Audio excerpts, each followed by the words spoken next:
नमस्ते।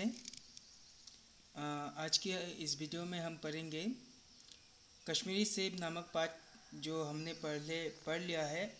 आज हम पढ़ेंगे प्रेमचंद के बारे में।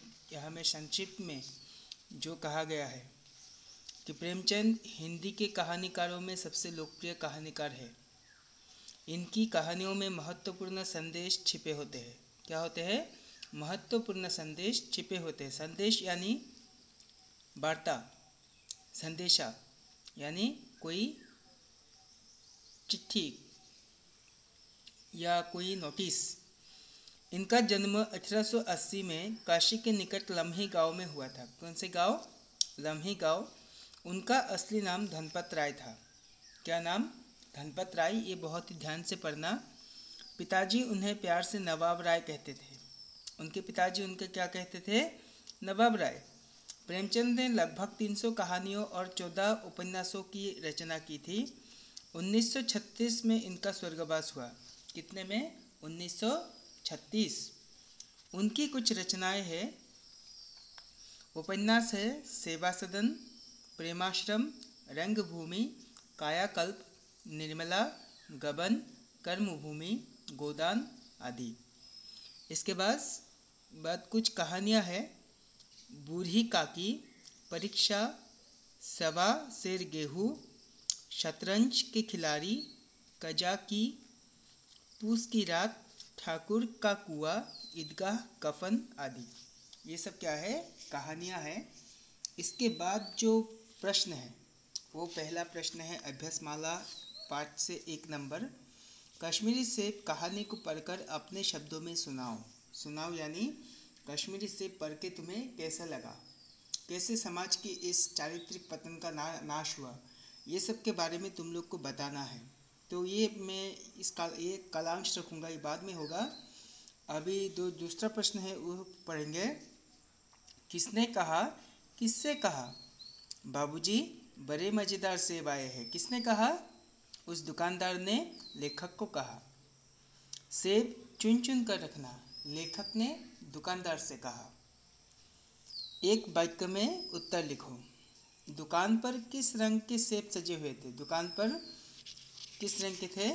गुलाबी रंग थे शायद। गुलाबी सेब सजे हुए नजर आए, यानी दुकान पर बहुत अच्छे रंगदार गुलाबी सेब सजे हुए थे। बनारस किस आम के लिए प्रसिद्ध है? तो बनारस के लिए हम पढ़े थे कि बनारस लंगड़े आम के लिए प्रसिद्ध है। ये बनारस लंगड़े और लखनऊ के दशहरी और मुंबई के अल्फासों की बात दूसरी है। तो प्रश्न में दिया गया है खाली बनारस, तो लेकिन तुम लोग को पूरा का पूरा याद रखना कि बनारस के कौन से आम? लंगड़े आम, लखनऊ के दशहरी आम और मुंबई के अल्फासो आम क्या है? प्रसिद्ध है। लेखक ने दुकानदार से कितने सेब मांगे? लेखक ने दुकानदार से 4 सेब मांगे। 4 ही थे ना? 4 ही थे। लेखक ने दुकानदार से 4 सेब मांगे।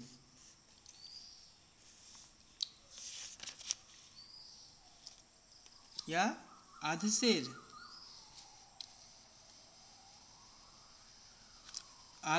सेब मांगे। आधसेर यानी ½ kg।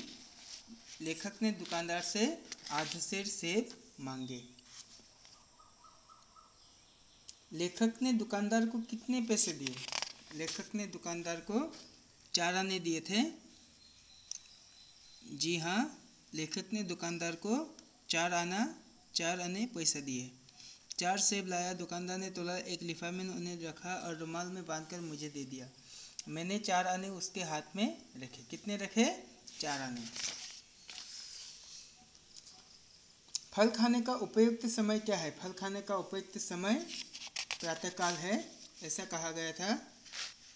फल खाने का उपयुक्त समय प्रातःकाल या रात के नाश्ता करने के बाद।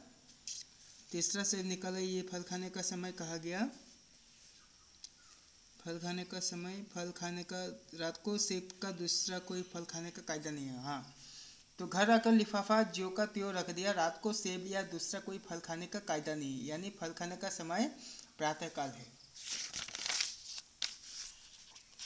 इसके बाद जो 4 नंबर का प्रश्न है, हमारे बदले हुए खाद्याभ्यास के बारे में लेखक का क्या विचार है। हमारे बदले हुए खाद्याभ्यास का बारे में लेखक का विचार है कि आजकल समाज में विज्ञान का युग चल रहा है और जहाँ डॉक्टरों की सलाह से हम लोग आजकल क्या करते हैं, खाना खाते हैं और हमारी मेज़ों पर बहुत सी नए नए डिश, नए नए सब्जियाँ क्या होते हैं हमारे टेबल पर सजी हुई होती है। जैसे आजकल किस किस को स्थान मिला टेबल पर, आजकल टमाटर, गाजर, मूली, ये सब को क्या मिला, हमारे मेज़ों पर स्थान मिला है।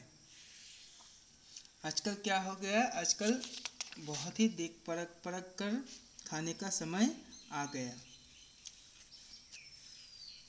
जैसे कि यहाँ में दिया गया था 94 का यह नहीं है,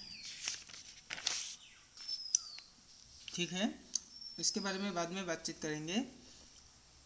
सेब खाने के क्या क्या लाभ है, सेब खाने से क्या होता है, सेब खाने के क्या क्या लाभ है। सेब खाने के हमारे शरीर में विटामिन आते हैं, हमारे शरीर स्वस्थ रहती है। अब केवल स्वाद का चीज़ ही नहीं, उसमें गुण भी है। हमने दुकानदार का मोल भाव किया और आधे से सेब मांगी। उन्होंने बोला था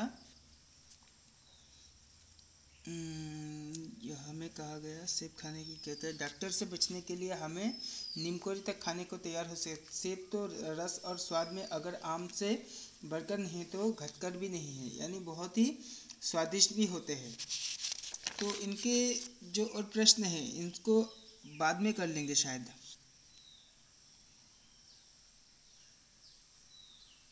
लेखक ने प्रातःकाल खाने के लिए जब सेब निकाले तो वे किस हालत में मिले। लेखक ने प्रातःकाल खाने के लिए जो सेब निकाले वे सड़े हुए हालत में मिले।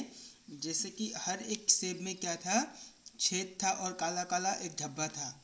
दुकानदार को लेखक से बेईमानी करने का अवसर कैसे मिला। दुकानदार को लेखक से बेईमानी करने का अवसर कैसे मिला कि लेखक ने अपना रुमाल दुकानदार के हाथ में थमा दिया था और उसी बीच दुकानदार ने भी सड़े हुए सेब को रुमाल में बांधकर लेखक को दे दिया था। तो इसी तरह दुकानदार ने लेखक से बेईमानी करने का अवसर मिला। खोमचे वाले की ईमानदारी के बारे में लेखक ने क्या कहा।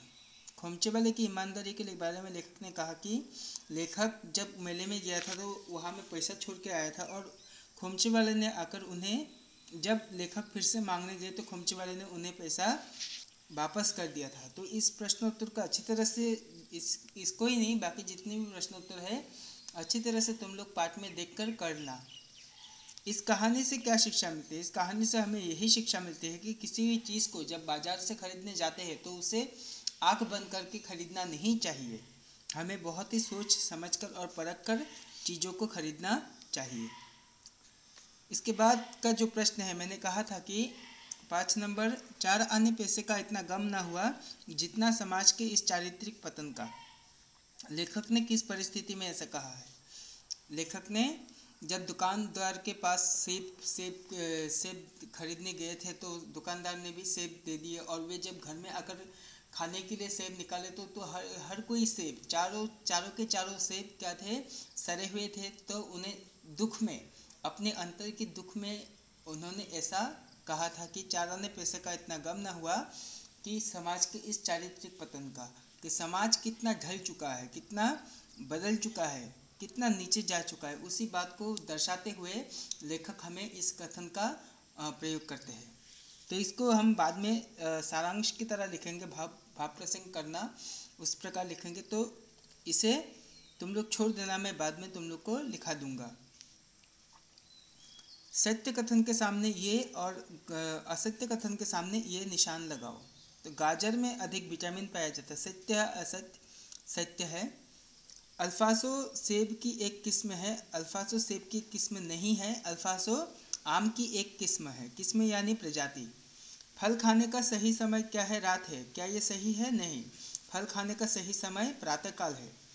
चौथे सेब में एक काला सुराख था। क्या ये सच है कि चौथे सेब में काला सुराख था। चौथे सेब में क्या था, यहाँ में लिखा होगा।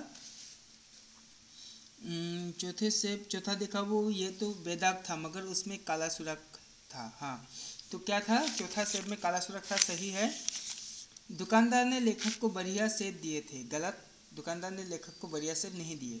आदमी बेईमानी तभी करता है जब उसे अवसर मिलता है। हाँ, सत्य है, उसे अवसर मिलना पड़ेगा तभी वो बेईमानी कर पाएगा। तो ये सत्य कथन है। लेखक ने दुकानदार से सेब की कीमत के रूप में 4 आने पैसे दिए थे। सही है। एक सेब भी खाने लायक नहीं था। सही है। सभी दुकानदार बेईमानी करते हैं। गलत है। खुमचे वाले ने लेखक की अठन्नी नहीं लौटाई। गलत, लौटाई थी। तो आज के लिए बस इतना ही। प्रश्न उत्तर को अच्छी तरह से कर लेना और मुझे अपने पर्सनल व्हाट्सएप में देना, ग्रुप में मत देना। नमस्ते।